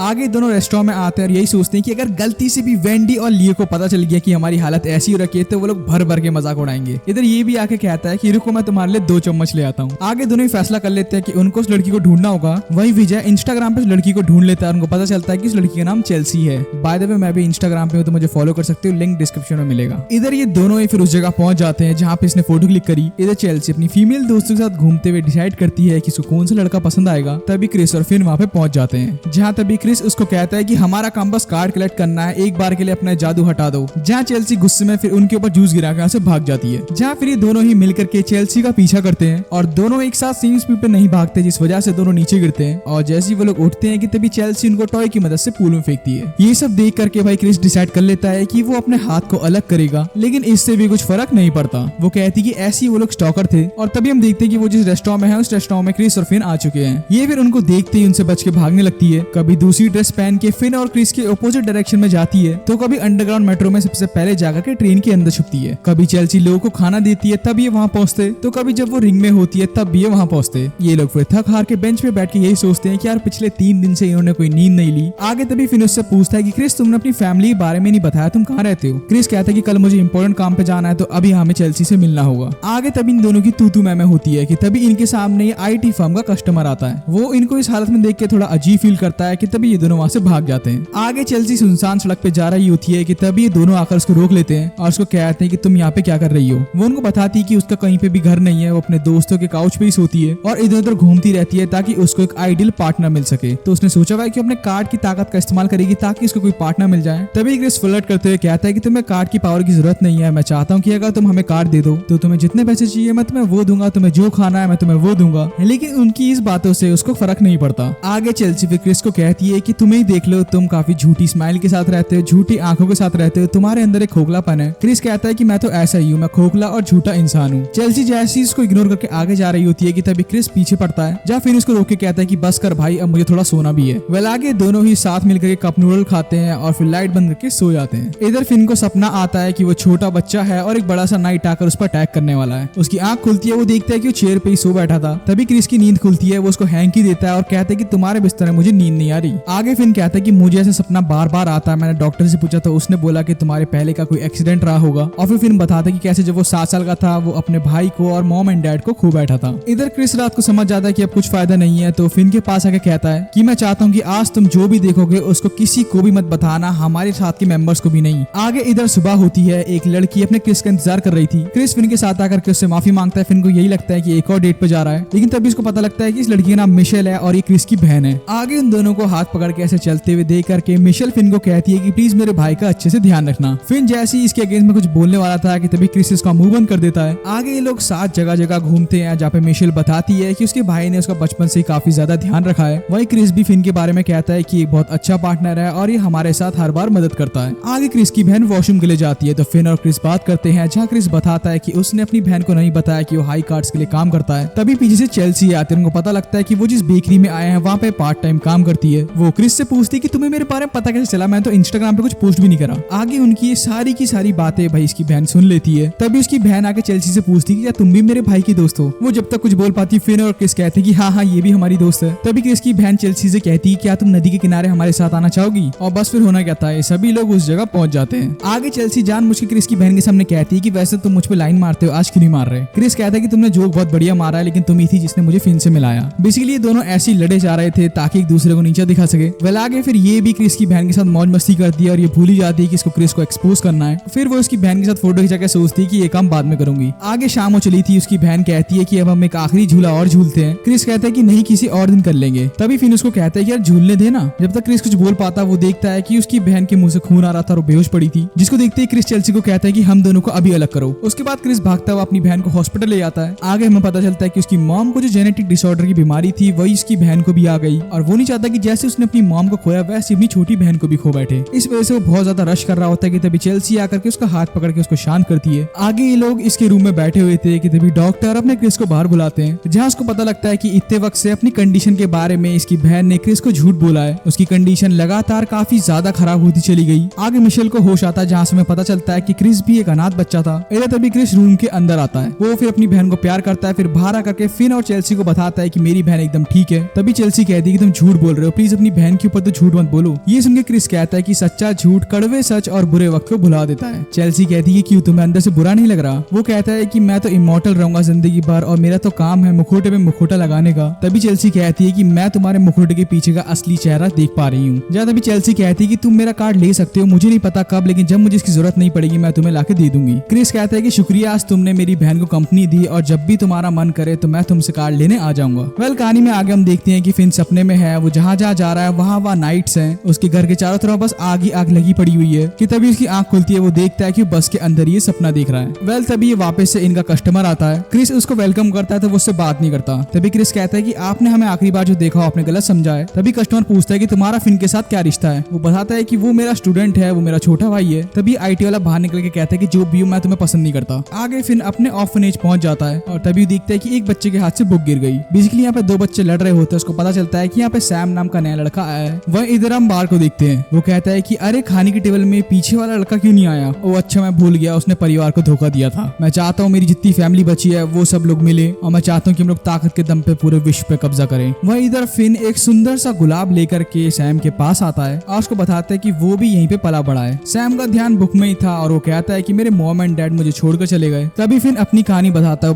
है कि मैं भी तुम्हारी तरह ही था, अनजान भटका हुआ खोया हुआ लड़का जो कि अपनी याददाश्त भूल चुका था, लोग उसको काफी बुली करते थे। परिवार के नाम पे मेरे पास बस ये कार्ड और लिंसी था। लिंसी के साथ मैं काफी ज्यादा रहा, मैंने उसके साथ खाना बनाना सीखा, किताबें पढ़ना सीखा। आगे वो इसको यही समझाना चाहता था कि लिंसी ऐसे इसका डैड है और यहाँ के सारे बच्चे इसके भाई बहन है। और तभी प्रोटैगनिस्ट उसको कहता है कि चलो मैं तुम्हें कुछ बढ़िया चीज दिखाता हूँ, किसी को मत बताना। इधर लिंसी के बर्थडे के लिए सारे बच्चों ने छोटा छोटा उसको कुछ ना कुछ दिया था। वहीं प्रोटैगनिस्ट भी आता है और कहता है कि ये मैंने अपने पैसों से खरीदा है आपके लिए। ये काफी बढ़िया सा एप्रन था जहाँ आके लिंसी और अपना फिन ये दोनों ही खाने की तैयारी करते हैं। आगे लिंसी फिन को कहता है कि यार अब तुझे पता ही है कि अगली स्प्रिंग से ये जगह बंद हो जाएगी, उसके बाद मुझे कहीं ना कहीं जगह ढूंढनी ही पड़ेगी, तो प्लीज बच्चों के सामने कोई भी फॉल्स होप मत दियो। तभी फिर उसको अपना बैंक अकाउंट दिखाता है। वो हैरान हो जाता है जहाँ फिन बताता है कि मैं फुल टाइम जॉब कर रहा हूँ और आगे फिर मैं प्रॉपर्टी ले लूंगा जिससे हम लोग ये ऑर्फनेज कंटिन्यू करेंगे और मैं अपने मैनेजर लियो को भी बोल दूंगा जो मेरी ज्यादा मदद करेगा। तभी लिंसी उसको कहता है कि नहीं ऐसा नहीं हो सकता, तुम पक्का कुछ गलत काम कर रहे हो। हीरो शर्माते हुए ना बोलता है तो लिंसी कहता है कि तुम ग्रेजुएशन के बाद भी आ रहे हो, ये अच्छी बात है, लेकिन मैं चाहता हूँ कि तुम अब यहाँ पे बार बार मत आओ। आगे दे सारे बच्चे लिंसी का बर्थडे सेलिब्रेट करते हैं कि तभी वहाँ पे बॉबी आता है। वो भी कहता है कि मुझे तो तुमने इन्वाइट ही नहीं करा। वो यहाँ पे एज अ गिफ्ट के तौर पे कैंडीज लाता है और वो एप्रन भी देखता है जो फिन लिंसी के लिए लाया था। इधर लिंसी को लगता है कि ये फिन का दोस्त है, तो जैसे उसके पास आके हाथ मिलाने वाला था तभी फिन अपना कार्ड एक्टिवेट करके उस पर अटैक करता है और फिर वो मार्बल की मदद से उस पर शूट करता है। इतने कियोस्क के बीच में सारे बच्चे वहाँ से भाग जाते हैं। फिर उससे पूछता है कि तुम यहाँ पे आई क्यों हो। वो कहता है कि मैं पुराना बदला लेने आया हूँ ताकि मैं अपने बॉस को वापस खुश कर पाऊँ। तुम्हारी वजह से मेरी इज्जत भी डाउन हो गई और मेरा पोजीशन भी। और इसी लड़ाई के बीच में दोस्तों पूरे रूम में आग लगा देता है। इधर बाहर लिंसी सारे बच्चों को लेके आ चुका था। तभी इनको पता चलता है कि सैम तो अंदर ही रह गया। इधर चारों तरफ आग देख करके फिन को अपने बचपन के सपने याद आ रहे थे कि वो तभी देखता है कि सैम भी यहाँ पर मौजूद है। इधर सैम का पीछे करता है। वही सैम ने अपनी बुक को सीक्रेट जगह छुपा रखी थी जहाँ पे फिन ने उसको बोला था। आगे दोनों जैसे ही बाहर निकलते हैं भाई बॉबी उन पे मार्बल से अटैक करता है। ये देखते ही दोनों भागते हैं जिस वजह से उसकी बुक गिर जाती है। ये दोनों फिर ऊपर वाली चिमनी से बाहर निकलते हैं। वही ये सारी चीजें देख करके अपने फिन को बार बार वही सपने आ रहे थे। इधर तभी बॉबी वहाँ पे सैम की बुक लेकर पहुंच जाता है और फिर फिन सैम को कहता है कि तुम वहाँ से कूद जाओ और अपने परिवार पर भरोसा करो। सैम फाइनली कूद करके बच जाता है। अब इधर फिन के पास कोई चारा नहीं था। वो भागते बॉबी की ओर आता है। वही बॉबी भी उसके ऊपर लगातार मार्बल्स फेंकता है। इधर फिन को लिंसी की बात याद आती है जो उसने बचपन में उसको कही थी। उसने बोला था कि बार बार मार खाना ठीक है, ताकतवरों का काम होता है, लेकिन अगर कोई ज्यादा ही हद कर दे तो उसको सबक सिखाना जरूरी है। जहाँ फिर बॉबी को एक मुक्का मारता है और वो दूसरी तरफ गिरता है। लेकिन इधर तभी हम लोग देखते हैं कि इसके पास तो 2 कार्ड पड़े हुए हैं और इन दोनों कार्डों को एक्टिवेट करके वापस रीहील होता है और उसके बाद फाइट शुरू होती है। जहाँ इधर बॉबी कहता है कि उसको बहुत मजा आ रहा है, ऐसा लग रहा है कि मानव वापस पैदा हो गया, ये ताकत काफी बढ़िया है। उसने सोचा भी नहीं था कि एक्स हैंड इतना कमाल का होगा। अब इधर बॉबी के पास इतनी पावर आ चुकी थी कि उसको कहीं पे भी मार लो उसकी बॉडी खुद ब खुद हील हो रही थी। जब तभी अपने फिन को नीचे वाले रूम में छोड़ता है। वेल तभी बॉबी कहता है कि इधर आने से पहले मैंने तुम्हारे बारे में काफी रिसर्च करी, मुझे पता लगा कि तुम्हें जलता हुआ घर देख करके काफी डर लगता है और ऐसा ही होता। अपना प्रोटैगनिस्ट काफी कमजोर पड़ चुका था। लेकिन तभी हम देखते हैं कि उसके ऊपर दूर से एक मिसाइल आती है और वो मिसाइल किसी ने अपने घर से फेंकी थी। वेल आगे हम देखते हैं कि कैपिटल की एक जगह पे ब्लास्ट हुआ है। क्रिस वहाँ जाता है जहाँ से सुनाई दिया था कि वहाँ पे टेरर अटैक हुआ है क्योंकि वहाँ पे 3 प्रिंस अपनी अपनी अपीयरेंस देने वाले थे। लियो क्रिस को बताता है कि पक्का ये किसी कार्ड होल्डर का काम है, तो तुम्हें उसको पकड़ करके उसका कार्ड लेना है। इधर एक प्रिंस अपनी कार में बैठता है कि तभी यहाँ पे यही लेडी आती है और ये उसको डिस्ट्रॉय करती है। आगे क्रिस कॉल पे बताता है कि मैंने 2 अनजान लोगों को देखा है। क्रिस जैसे ही उनसे मिलता है कि तभी उनमें से एक अपने कार्ड की पावर का इस्तेमाल करके ग्राउंड अटैक करता है और तभी वो देखता है कि वो लोग वहाँ से भाग गए। वेल आगे तभी न्यूज में इस बारे में जानकारी दी जाती है कि प्रिंस डायलन अब नहीं रहे। वहीं इधर ऑफिसर अपने कैप्टन से बात करती है कि हमें पता है ये सब किसी ना किसी कार्ड होल्डर वाले नहीं कर रहा है, तो हम इनके पीछे इन्वेस्टिगेशन क्यों नहीं करते, क्यों हम हाथों पे हाथ धरे बैठे हुए हैं। जिसके जवाब में कैप्टन कुछ नहीं कहता। इधर हम इनके किंग को देखते हैं जो कि किंग डायलन के यहाँ पे श्रद्धांजलि देने गया था, जहाँ वो मास्टर से बात करता है कि ये पक्का एस्ट कार्डिंग वालों ने किया है। इधर तभी वो देखता है कि बैन भी यहाँ पे मौजूद है। मास्टर पूछता है कि तुम यहाँ पे क्यों आए हो। बैन कहता है कि मैं यहाँ पे सिर्फ श्रद्धांजलि देने आया हूँ। वो पूछता है कि तुमने किंग डायलन को क्यों मारा। वो कहते हैं कि कार्ड खेलने के लिए बने होते हैं और उनसे मस्ती की जाती है। आगे मास्टर अपनी सेक्रेटरी को कहता है कि हाई कार्ड ग्रुप को अभी बुलाओ। इधर क्रिस अपनी बहन से मिलकर हॉस्पिटल से जैसे ही बाहर आता है तो उसको कॉल आता है कि उसको वहाँ पे असेंबल होना है। वो तभी फिन के बारे में पूछता है तो वो लोग बताते हैं कि 2 हफ्तों से फिन ने कॉल नहीं उठाया है। आगे सब लोग बैठे हुए थे। बटलर कहता है कि ऑर्डर सीधा मास्टर की तरफ से आया है और वो चाहते हैं कि जितनी जल्दी हो सके उतने कार्ड कलेक्ट कर लिए जाएं। इसलिए उन्होंने सोचा है कि विजय और वेंडी ये दोनों ही सिल्फियम जाएंगे और मास्टर लियो जो है निवेल जाएंगे। हमारे ऊपर इमरजेंसी का खतरा आ चुका है और शायद यही रीजन है कि मास्टर ने सब चीज जल्दी करने को बोला है। आगे वो बात करते हैं कि उनकी तरफ क्लोनटिक्स फैमिली भी अटैक कर सकती है और कल के अटैक के पीछे उन्हीं का ही हाथ रहा है। आगे बटलर वेंडी को काट देता है तो उनको पता लगता है कि वेंडी और विजय को अगले 1 घंटे में यहाँ से निकलना है। लियो भी निकल जाता है जब बटलर फिर क्रिस को कहता है कि तुम्हें फिन के साथ मिलकर पोल स्टिक जाना है और आज ही ट्रेन है तो तुम्हें आज ही निकलना होगा। बटलर बताता है कि हाँ मुझे पता है जिस जगह को घर कहता है उसमें बहुत बड़ा हादसा हुआ है, लेकिन वो तुम्हारा पार्टनर है, तुम्हें उसका ध्यान रखना पड़ेगा। क्रिस जाते हुए कहता है कि मैं उसका मेंटर हूँ, कोई पार्टनर नहीं। इधर क्रिस फिर फिन के ऑर्फनेज जाता है और देखता है कि कितना जल पड़ा है। वहीं इधर अपने फिन को देखते हैं आलसी, उदास, सैड, डिप्रेस्ड, एकदम मेरी तरह। उसको वही फ्लैशबैक आते हैं कि जब वो छोटा था लिंसी ने उससे बड़े प्यार से बात की थी, लेकिन अब जब वो बड़ा हुआ लिंसी बिल्कुल नहीं चाहता कि वो उसके पास भी घूमे। इधर तभी क्रिस उसके दरवाजे पर खटखटाता है तो फिन कहता है कि भाई मुझे अकेला छोड़ दो। क्रिस कहता है कि भाई हमें एक जॉब पे जाना है। क्रिस कहता है कि जॉब का क्या ही फायदा जब मैं अपनी जगह को नहीं बचा पाया, कोई मतलब नहीं बनता मुझे अब ये सब जॉब करने का। आगे क्रिस उसको समझाता है कि देखो यार तुम्हारे साथ जो भी हो गलत हुआ है, लोग हमारी जिंदगी में कभी आते हैं कभी जाते हैं, और याद रखो जो तुम्हारे साथ अभी साथ है तुम्हें उसी पे ध्यान देना है। अगर अभी तुम्हारे साथ मैं हूँ तो यानी कि तुम अकेले नहीं हो। फिन कहता है कि तुम नहीं समझोगे, मैंने लिंसी को परिवार की तरह माना और आज उसी ने मुझे अपने परिवार से अलग कर दिया। आगे क्रिस कहता है कि तुम्हें पता है इस बूढ़े ने बोला कि हम दोनों बेस्टीज हैं, हम दोनों बडीज हैं जो कि साथ में काम करते हैं। बाकी मैं नहीं चाहता कि तुम इस जगह पे खत्म हो जाओ। खैर मैं मिशन पे जा रहा हूँ, तुम्हें आना होगा तो आ जाना, बाकी टाइम से खाना खाते रहना। आगे इधर फिन दरवाजा खोलता है और उसने उसके लिए चॉकलेट रखी हुई थी। आगे इधर हम कॉर्नलाइक फैमिली के दो लोगों को देखते हैं जो कि काफी ज्यादा नफरत कर रहे थे अपनी फैमिली के कुछ लोगों से। वो लड़कियों के साथ थे कि तभी वो एक लड़की में से कार्ड निकालता है। वहीं इधर अपना स्टेशन पर जाकर के खाना लेता है और जैसे अंदर घुसने वाला था कि तभी वो देखता है कि दूर से फिन भागता हुआ उसकी ओर आ रहा है। तो फाइनली अब दोनों मिलते हैं और उनका ट्रेन का सफर शुरू होता है। आगे इनको जितने से कार्ड लेने हैं ये उनकी जानकारी निकालते हैं, जिसमें पहला इस लड़की का नाम था, इसका नाम आया है, ये 48 की और इसकी पावर का नाम होमकमिंग है। तभी क्रिस फिन से पूछता है कि वैसे तुम यहाँ पे आए क्यों? वो कहता है क्योंकि तुमने मुझे बड़ी बोला। कह रहा मुझे अपना काम भी फोकस करना चाहिए क्योंकि मेरा अब कोई घर नहीं है। क्रिस कहता है कि क्यों, लिंसी तो तुम्हारा परिवार है। वो कहता है कि उसी ने मुझे बोला है कि मुझे वापस नहीं आना चाहिए, मैंने इतने पैसे सिर्फ उन्हीं के लिए कमाया जो अब किसी काम के नहीं रहे। क्रिस आखिर में कहता है कि तुम अपने रिश्ते को वक्त दो, हो सकता है कुछ ठीक हो जाए। इधर क्रिस फिन को उठाता है और आधी रात को ये अपने स्टेशन पे पहुंच चुके थे। दरवाजा खोलते ही इनकी मुलाकात कॉर्डलाइक फैमिली के एक मेंबर से होती है। आगे इधर ट्रेन चलती है, ये उनको ट्रेन के अंदर ही रखता है और कहता है कि तुम पक्का कार्ड लेने आए हो तो सबसे पहले अपने अपने कार्ड मुझे दे दो, और फिर उनको डराते हुए अपनी पावर के इस्तेमाल से मेटल स्पाइक्स बनाता है। क्रिस कहता है कि तुम्हें पता होना चाहिए कि मैं क्यों इतनी ज्यादा कैलोरीज खाता हूँ। वो कहता है कि ठीक है ऐसी बात है तो मैं इस बच्चे को टारगेट करूंगा। आगे क्रिस उससे उसका नाम पूछता है और बताता है कि इसका नाम जेस्पर है। क्रिस उसको बताता है कि तुम्हारा बहुत बढ़िया प्लान था कि तुमने हमें हॉस्टेज कर लिया, लेकिन ये भी तो सोचो कि तुम भी हमारे साथ ही जा रहे हो। ये यही सोचता है कि अरे यार मैंने इस बारे में सोचा ही नहीं। और फिर क्रिस आराम से बैठता है और कहता है कि तुम्हारी जो भी गलती होगी तुम ही खत्म होगे तो मैं तुम्हारा कार्ड ले लूंगा। जेस्पर कहता है कि ठीक है फिर मैं इस बच्चे को पकड़ लूंगा। क्रिस कहता है उससे फर्क नहीं पड़ता, अगर तुम इसको पकड़ भी लोगे तब भी मेरे पास 2 कार्ड रहेंगे। वहीं इस तरह हम देखते हैं कि इसका दोस्त एलेक्स तैयार है कि ट्रेन के ऊपर पत्थर फेंकेगा। इधर जेस्पर फिर क्रिस को कहता है कि अभी भी वक्त है, अपना कार्ड देकर के मुझसे माफी मांग ले। वो कहता है तेरे पे अभी भी टाइम है, ट्रेन से कूद जा। इधर इसको फिर ना चाहते भी पूरी ट्रेन ऊपर से फाड़नी पड़ती है और वहीं फिर एलेक्स ऊपर से पत्थर फेंक देता है। इधर क्रिस मौका मिलते ही फिन को ट्रेन से नीचे फेंकता है और फिर जेस्पर को पकड़ के उसको धक्का देता है। जेस्पर इतना घबरा जाता है कि अपनी मेटल पावर से पूरी ट्रैक वापस बनाता है। दूसरी ओर फिन नदी से तैरता हुआ बाहर आता है और उसको एक लेडी अपने डॉगी के साथ देख लेती है। वह इधर आगे अपने प्रोटैगनिस्ट की आंख खोलती है, वो देखता है कि ये तो वही है जिसके बारे में उसने पढ़ा था। इधर तभी फिन जो अपना कार्ड ढूंढता है, लेकिन वो उसको बताती है कि तुम्हारा बॉडी टेम्परेचर इतना लो हो रखा है कि तुम्हें फिलहाल रेस्ट करना चाहिए। तभी उसके मास्टर का नाम लेते हुए कहती है कि तुम उसके लिए काम करते हो ना। तभी फिन कहता है कि तुम एक्चुअली में हो कौन। वो कहती है कि तुम्हें थोड़े मैनर्स सीखने की जरूरत है और अपनी जिंदगी को कम जोखिम में डाला करो। वेल आगे हम स्टोर का सीन देखते हैं जहाँ पे विजय, वेंडी और लियो ये तीनों के तीनों अपने अपने मिशन पूरे करके आ चुके हैं। जहाँ बटलर उनको फिन और क्रिस के बारे में बताता है और कहता है कि ये लोग अभी तक नहीं आए। ये देख करके वेंडी चाहती थी कि हम सभी लोग जाकर क्रिस और फिन को बचाएं, लेकिन लियो कहता है कि उनको रूल्स के अकॉर्डिंग ही चलना पड़ेगा। आगे इधर ये अपने प्रोटैगनिस्ट का सूट देखती है और कहती है कि तुमने विजमैन से बनाया ना ये,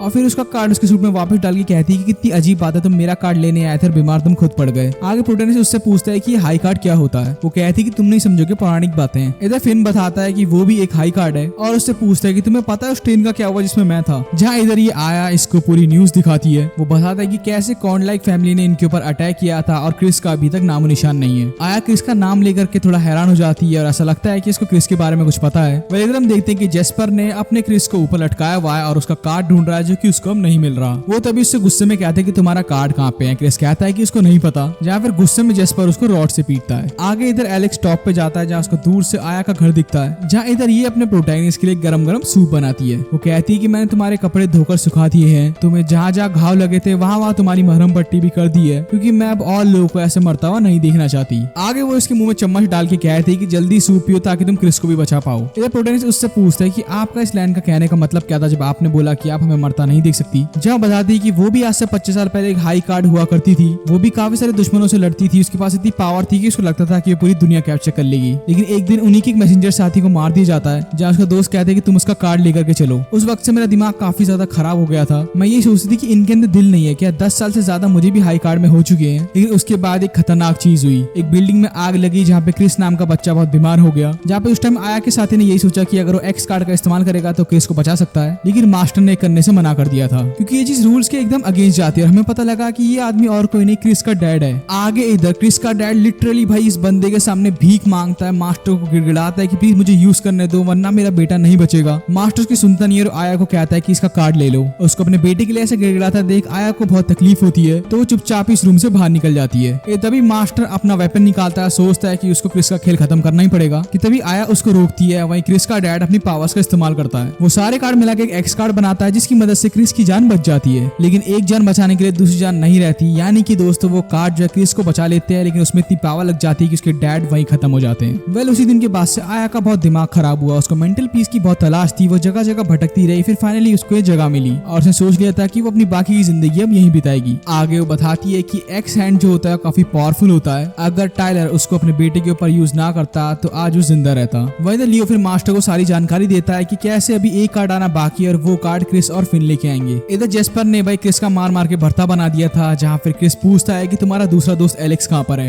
वो कहते हैं कि एलेक्स से तुम्हारे दोस्त को ढूंढने गया जो कि नदी के किनारे गिर गया था। इधर हम फिन को देखते हैं जो कि एकदम परफेक्टली रेडी हो चुका है, जहाँ आया बताती कि 10 साल से मैंने मास्टर से बात नहीं करी है, लेकिन अभी की हालात इतने ज्यादा खतरनाक हो चुके हैं कि मुझे एक कार्ड अब देना ही होगा। जहाँ वो फिर फिन को कार्ड देने से पहले पूछती कि अगर तुम मेरी जगह होते तो तुम क्या करते। फिन कहता है कि उसने हाई कार्ड इसलिए ज्वाइन किया था ताकि अपने ऑफर होम को बचा सके, उसका काम बस पैसे कमाना और कार्ड कलेक्ट करना है। अगर मैं आपकी जगह होता तो मैं बहुत मेहनत करता। वेल ये सुन के उसकी हंसी छूट जाती है और वो अपने प्रोटेनियस को उसका कार्ड दे ही देती है। इधर हीरो जैसे ही बाहर जाता है उसको एलेक्स मिलता है जो कि सीधा उसके ऊपर ग्राउंड अटैक करता है। ये चीज देख करके फिन वापस से आया को उसका कार्ड वापस देता है, जहाँ वो अपनी पावर्स का इस्तेमाल करके फिन को बचाती है और फिर एलेक्स से फाइट करती है और फाइट करने के दौरान जितनी भी चीजें होती है वो उन सभी से उसको दबा देती है, लेकिन तब भी वो उन सारी चीजों को तोड़ता हुआ बाहर आ जाता है। इधर फिन आया की मदद के लिए अपना वेपन निकालता है कि तभी एलेक्स उसको पत्थरों के बीच फंसा देता है और आया को वो फिर सीधा जमीन में गड्ढा करके अंदर डालता है। इधर तभी एलेक्स दूर से गाड़ी की आवाज सुनता है तो वो उस पर भी अटैक करता है। गाड़ी सीधा जंप खाती है, उसमें से एक आदमी बाहर आता है और फिर ये और आया मिल करके एलेक्स को हरा देते हैं और हमें पता चलता है कि ये तो अपना क्रिस है। फिन फिर क्रिस को देखते ही कहता है कि तुम्हारी जख्म क्यों नहीं भरे। इधर फिन फिर आया का कार्ड वापस कलेक्ट करता है, वहीं क्रिस एलेक्स का कार्ड ले लेता है। आगे गाइस तभी फिर क्रिस फिन को कहता है कि मैं नहीं चाहता कि तुम्हें इस बारे में पता चले फिन, और डायरेक्ट उसको शूट कर देता है। आगे अपनी कार में ड्राइव करता आगे जाता है, वो चॉकलेट खाता है, उसके बाद भी उसके जख्म नहीं भरते। इधर हम फिर क्रिस की बचपन की स्टोरी देखते हैं, जहाँ वो अपने बहन और डैड के साथ मेला घूमने आया था। उसकी बहन ने उस चीज की काफी ज्यादा जिद करी थी, तो उसके डैड उसकी बहन को अपने साथ ले जाते हैं। उस वक्त क्रिस यही रियलाइज करता है कि मेरी बहन उस टाइम पे काफी स्ट्रॉन्ग थी,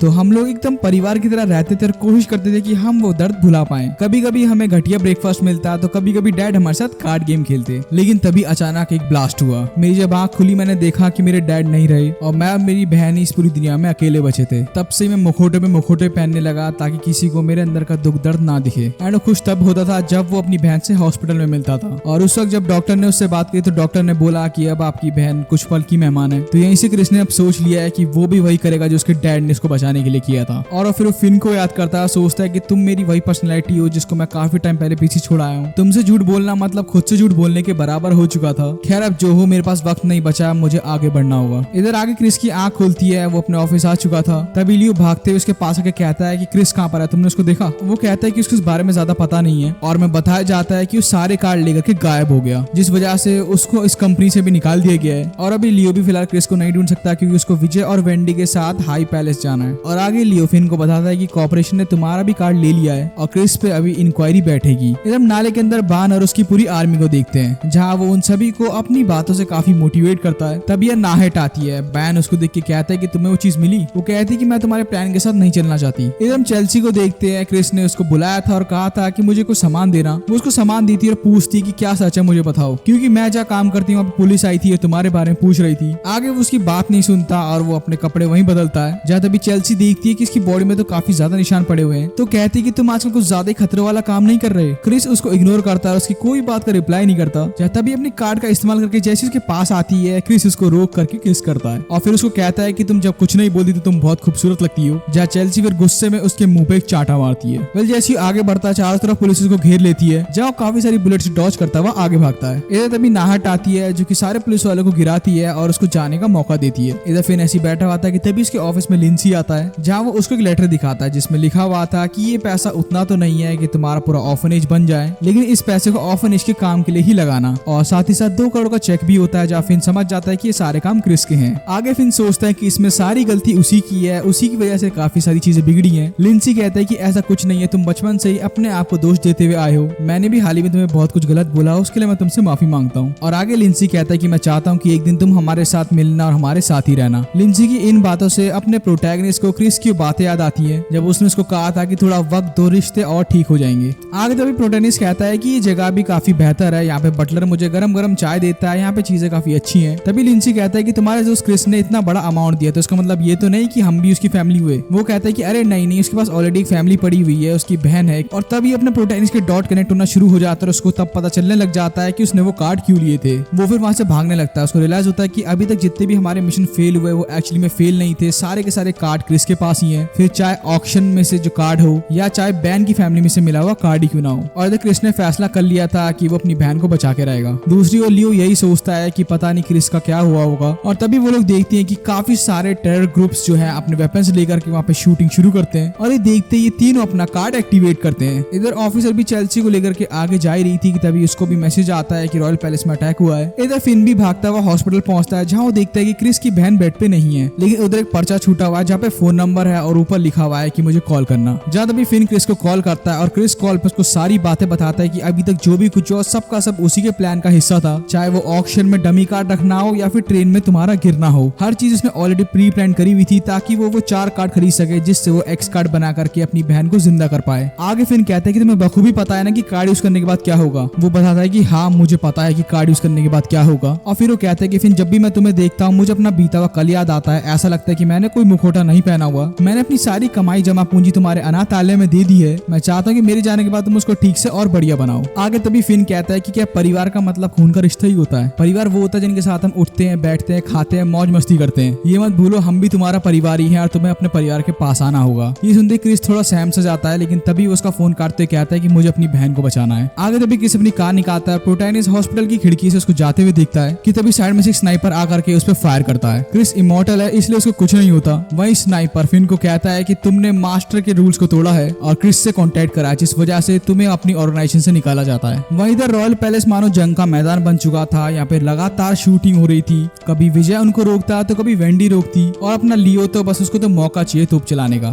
तभी लियो को उसके डैड का मैसेज आता है। वो कहते हैं कि चाहे कुछ हो जाए कोई भी वीआईपी रूम के अंदर तक नहीं घुसना चाहिए। वहीं इधर फिन गुस्से में उसको कहता है कि तुमने उसको शूट क्यों करा। वो कहता है कि इसको ऊपर से ऑर्डर मिले हैं। इधर फिन जाता है, उसको कहता है कि अब तुम मुझे फॉलो मत करना क्योंकि मैं तुम्हारी ऑर्गेनाइजेशन का पार्ट नहीं हूँ। लेकिन तभी सामने से 2 बॉडीगार्ड आते हैं, जिनमें से एक फिन का सर दीवार पे मारता है और एक स्नाइपर कहते हैं कि भले तुम हमारी ऑर्गेनाइजेशन का पार्ट नहीं हो लेकिन तुम्हें हमारे रास्ते में भी नहीं आना है। इधर क्रिस आगे जा ही रहा होता है कि तभी पुलिस का बैरिकेड देख करके यू टर्न लेता है। वहीं दूसरी ओर ऑफिसर और चेल्सी देखते हैं कि अपने प्रोटैगनिस्ट को पकड़ लिया गया है। ऑफिसर भागती भी जाती है और उनसे बोलती है कि तुम इसको क्यों लेके जा रहे हो। वो कहते हैं कि हम लोग पिनोशे ऑर्गेनाइजेशन से हैं तो हम आपसे बात नहीं कर सकते। ऑफिसर कहती है कि पिनोशे वो एक काम करो, मैं एक ऑफिसर हूँ और तुम्हें मेरी बात माननी होगी। वेल तभी फिर उसके पास गिरता है और हथकड़ी खोल के भागने लगता है, जहाँ फिर ऑफिसर की गाड़ी की चाबी लेता है और सीधा गाड़ी आगे भगाता है। ये देख करके गार्ड्स वहाँ पे फायरिंग शुरू कर देते हैं। तभी ऑफिसर उन्हीं गार्ड्स की चाबी लेकर के उनकी कार लेकर के आगे भाग जाती है। इधर हम देखते हैं कि क्रिस अपनी आईडी प्रूफ ऑफिसर को दिखाता है और अपनी फ्लर्टिंग स्किल से जैसे बच के जाने वाला था एक पुलिस वाला उसको रोक लेता है। तभी यहाँ पे एक बहुत बड़ा गड्ढा हो जाता है और हम देखते हैं कि बैन यहाँ पे आ चुका है। वो उसको कहता है कि तुमने अपनी ऑर्गेनाइजेशन को धोखा भी दिया, तुमने हमारे कार्ड्स भी चुराए, खैर तुम जो कर रहे हो संभल के करना और अपने दिल की सुनना। लेकिन वो उसको नजरअंदाज करता हुआ गाड़ी आगे ले जाता है। इधर अपना प्रोटैगनिस्ट चेल्सी को सारी बात बताता है कि कैसे अपनी बहन को बचाने के लिए खुद को सैक्रिफाइस करेगा। और तभी वो दोनों दिमाग लगा के सोचते हैं कि वो लोग कहाँ जा सकते हैं। और उनके दिमाग में वही एक जगह आ रही थी जहाँ पे उसकी बहन ने बोला था कि वो वहाँ पे बड़ी राइड लेगी, लेकिन उसने मना किया था। इधर बटलर भी कार स्क्रीन में आकर के अपने प्रोटैगनिस्ट की थोड़ी मदद करता है और इतने वक्त से उसको फिन की लोकेशन इसलिए पता थी क्योंकि उसने फिन के सूट के नीचे ट्रैकर लगाया हुआ था। आगे बटलर फिन से पूछता है कि जो तुम कर रहे हो क्या वो सही है? याद रखना अगर तुम क्रिस को बचाओगे तो तुम भी उतने ही दोषी माने जाओगे। फिन काफी सोचता है और कहता है कि हाँ मैं जो कर रहा हूँ सही है, मैं अपने बड़ी को बचा रहा हूँ और मुझे पक्का यकीन है कि अगर वो मेरी जगह होता तो वो भी ऐसा ही करता। तभी उसके रास्ते में नाहट आती है और सीधा उसकी गाड़ी डिस्ट्रॉय करती है। वो जैसे ही अपने प्रोटैगनिस्ट के ऊपर अटैक करने वाली थी कि तभी चेल्सी अपने मैजिक से उसको अपने साथ ले जाती है, लेकिन बेचारी को थोड़ी बहुत चोट लग चुकी थी। इधर भाई लियो पैलेस के अंदर बजूका से अटैक करता है। बटलर लियो को बताता है कि फिन ने क्रिस की लोकेशन ढूंढ ली है। आगे लियो अपने डैड से पूछता है कि अगर वो इस पैलेस को बचा ले तो क्या वो फिन और क्रिस को ढूंढने जा सकता है। उसके डैड मना करते और कहते कि तुम्हें जो काम बोला गया तुम्हें सिर्फ वही करना है और याद रखो तुम कौन हो और तुम क्या कर सकते हो। ये सुनते ही पता नहीं लियो को क्या होता है, अपनी पावर की मदद से काफी सारी मिसाइल्स निकालता है और लगातार अटैक करके चारों तरफ तबाही ले आता है। आगे जैसी रूम का दरवाजा खोलता है उसको लगता है कि उसके डैड यहाँ मिलेंगे, लेकिन यहाँ पे कोई नहीं होता। उसके डैड कहते हैं कि हमें इनफ टाइम मिल चुका था कि हम वहाँ से निकल जाएं, बाकी अगले ऑर्डर्स तक के लिए वहीं खड़े रहो। ये देखते लियो सीधा विजय वेंडी को कहता है कि ये काम होते ही हम लोग सीधा फिन और क्रिस को ढूंढने जाएंगे। इधर क्रिस अपनी बहन मिशेल को अम्यूजमेंट पार्क ले आया था, वही अपना भाई इस नाहट से बचते बुझाते आगे भागता है। तभी फिन को पकड़ के कहती है कि मैंने तुम्हें पहले ही बोला था कि मेरे परिवार में इंटरफेयर करने की जरूरत नहीं। और जैसे ही बड़ा सा ट्रक उसके ऊपर गिराने वाली थी कि तभी उसके ट्रक के 2 हिस्से हो जाते हैं और वेंडी अपने अल्टीमेट मोड में यहाँ आ जाती है। तभी बटलर यहाँ पे कार लेके आता है, फिन को कहता है कि यही मौका है, अंदर बैठ जाओ। और फिर होना क्या था, आगे इन दोनों की फाइट शुरू हो जाती है। आगे ऑफिसर सोचती है कि किसको शूट करेगी, तभी उसका कैप्टन आगे कहता है कि जो देखे उस पर हमला कर दो। इधर देखते कि नाहट की हालत कुछ ज्यादा ही खराब हो जाती है। वहीं क्रिस अपनी बहन को लेकर के टॉप वाले झूले में पहुंच जाता है, क्योंकि उसकी बहन का सपना था कि बड़े वाले झूले में जाकर के पूरा एरिया देखे। और उसके बाद फिर वो अपने एक्स कार्ड का रिचुअल शुरू करता है। दूर से उसकी रोशनी देखकर बटलर समझ चुका था कि उसने एक्स कार्ड शुरू कर दिया है। वहीं तभी ट्रक से विजय और लियो इनको ज्वाइन करते हैं, जहाँ तभी लियो अपने कार्ड पावर की मदद से एकदम अलग ही रास्ता बनाता है, जो कि डायरेक्टली स्ट्रेट सीधा जाता है आसमान की ओर से। और वहीं इधर बटलर अपने प्रोटैगनिस्ट को उसका कार्ड वापस देता है और सीधा बटलर वहां से कार जंप कराता है जैसे मानो जीटीए चल रही हो। उधर से अपना प्रोटैगनिस्ट कूदता है और वो सोचता है कि उसका जो कार्ड है सबसे कमजोर कार्ड है और उसके पास एक ही रास्ता है कि वो बिना स्कोप के भाई बुलेट से वहां पे शूट करेगा। ये खुद को डायनेमो और मॉडल समझ रहा था और दोस्तों ऐसा ही होता है, सीधा कार्ड के स्कोर पे मारता है। पूरी प्रोसेस वहां पे टूट चुकी थी। क्रिस की बहन उठ जाती है लेकिन क्रिस वहीं बेहोश हो जाता है। आगे लियो और विजय दूर से देखते हैं तो उनको पता चल जाता है कि उनका प्लान सक्सेसफुल हो गया। इधर क्रिस की आंख खुलती है जहाँ उसके सामने फिन एप्पल काट रहा था, जहाँ उसको बताता है कि वो 3 दिन से सो रहा था। वो उठ के तभी अपने बहन के बारे में पूछता है तो हम लोग देखते हैं कि उसकी बहन उसके साइड में ही है। तो क्रिस ने जब कार्ड रिचुअल अपनी बहन को बचाने के लिए परफॉर्म करा, वो आधा पूरा हो चुका था, जिस वजह से उसकी बहन की जान बच गई। और आधा पूरा होने से पहले ही अपने हीरो ने उधर फायर कर दिया, क्योंकि वो नहीं चाहता था कि वो इन दोनों में से किसी एक को भी खो दे। तो इसलिए उसने सोचा कि वो एप्पल की तरह दोनों को हाफ हाफ करेगा। वेल, इस हादसे के बाद हमें बताया जाता है कि पूरे शहर में जो मार्शल लॉ लगा था वो हटा दिया गया है। चेल्सी अब इसी रेस्टोरेंट में काम करती है और बैन का अभी भी एक बड़ा मूव खेलने का टाइम बचा हुआ है। मिशेल की हालत भी अब उतनी क्रिटिकल नहीं रही जितनी पहले थी और क्रिस के बचने के पीछे उसके कार्ड की पावर इमॉर्टैलिटी भी हो सकती है और उसके ऑर्गेनाइजेशन के रूल तोड़ने की वजह से उसको ये सजा मिलती है कि आज से फिन का जूनियर बन के रहेगा। वहीं आखिर की सीन में हमें दिखाया जाता है कि जो वॉरियर प्रोटैगनिस्ट के सपने में आता था वही आकर के नाहेट को मार देता है। आगे इधर ऑफिस में कॉल आता है, बटलर उठाता है तो उसको एक जरूरी काम दिया था। वहीं दूसरी तरफ हम लोग एक मिलिट्री प्लेन देखते हैं जिसके अंदर ये चारों ही लोग अपने मिशन के लिए तैयार हैं और इनका मेन टारगेट है कि jack of heart sky dancer के प्लेयर जेसन को हराएं, क्योंकि उसकी ताकत बहुत बढ़ चुकी है। वो हवा में बास से भी तेज उड़ रहा है तो हमें उसको हवा में ही पकड़ना होगा। फिर ये सुनते ही काफी जोश में था और सोच लेता है कि आज तो मैं ही मिशन पूरा करूंगा। तभी क्रिस उससे पूछता है कि क्या तुमने स्काई ड्राइविंग की ट्रेनिंग ली? वो कहता है कि करना क्या है, बस पंखी तो फड़फड़ाने। क्रिस कहता है कि तुझे स्काई ड्राइविंग की ट्रेनिंग लेनी चाहिए थी, क्योंकि अगर इस हाइट से तू कूदा तो शायद तेरी लाश भी ना मिले। वहीं तभी बटलर की अनाउंसमेंट आती है और अब इनको कूदना था। वेंडी, विजय और लियो तो कूद जाते हैं लेकिन फिन थोड़ा घबरा रहा होता है तो क्रिस उसको धक्का दे देता है। इधर आगे अपने प्रोटैगनिस्ट अपने कैफे में जाकर के हॉट डॉग खाता हुआ आगे बढ़ता है कि तभी क्रिस उसका गाड़ी में इंतजार करता है। गाड़ी में क्रिस कहता है कि आपने मुझे झाड़ू पोछा करना सिखा दिया है तो आप अब मुझे लड़की पढ़ाना कब सिखाएंगे? फिन कहता है कि यार तेरे मुंह से ऐसी बातें अच्छी नहीं लग रही। और वो बेसिकली इसको इसलिए चिढ़ा रहा था क्योंकि पनिशमेंट के तौर पे ये आज से फिन का जूनियर है। तभी वो लोग आगे सिक्योरिटी चेक करा के आगे जाते हैं तो फिन कहता है कि यहाँ पे इतनी सिक्योरिटी क्यों है? क्रिस बताता है कि आज प्रिंस डायलन का फ्यूनरल है, जहाँ हम देखते हैं कि चारों तरफ न्यूज में उन्हीं की बात चल रही होती है। बैन ये सब देख करके आराम से अंगूर खाता है और अब सबको ये इंतजार है कि प्रिंस डायन के बाद कौन उनकी लेगेसी संभालेगा। आगे क्रिस यहाँ पे झाड़ू लगा ला के थक गया था तो फिन को देता है और फिन गुस्से में कहता है कि आज से तुम्हारा काम है। फिर उन दोनों की बहस हो जाती है और इधर ये लोग यही सोच रहे होते हैं कि बटलर कहाँ गया। वेंडी बताती है कि शायद वो प्रेसिडेंट के पास गए होंगे। आगे इधर हम रॉयल पैलेस के मेन नोबल को देखते हैं, उनके पास प्रेसिडेंट और स्नाइपर आते हैं। नोबल कहता है कि कार्ड्स जब बिखरे, कार्ड्स ने अपने अपने कार्ड होल्डर्स को चुना लेकिन चारों तरफ बस तबाही ही मची, क्राइम जितना ज्यादा हो सके उतना बढ़ गया। तो मैं चाहता हूँ कि तुम्हारी ऑर्गेनाइजेशन पिनोशे का बस यही काम होना चाहिए कि जितने ज्यादा हो सके उतनी ज्यादा और जितने जल्दी हो सके उतनी जल्दी सारे के सारे कार्ड इकट्ठा करके रॉयल फैमिली के पास पहुंचाओ। और ये सब काम तुम्हें जनवरी से पहले करना है क्योंकि जनवरी में अगला राजा चुना जाएगा। ये सुनने के बाद जैसे वो लोग बाहर जाते हैं लियो उनके पास आता है। स्नाइपर कहता है कि तुम मुझे थमा दो जो तुम्हें थमाना है। तभी लियो प्रेसिडेंट को कहता है कि अगर आप हमसे नाराज है तो साफ बोल दो ना।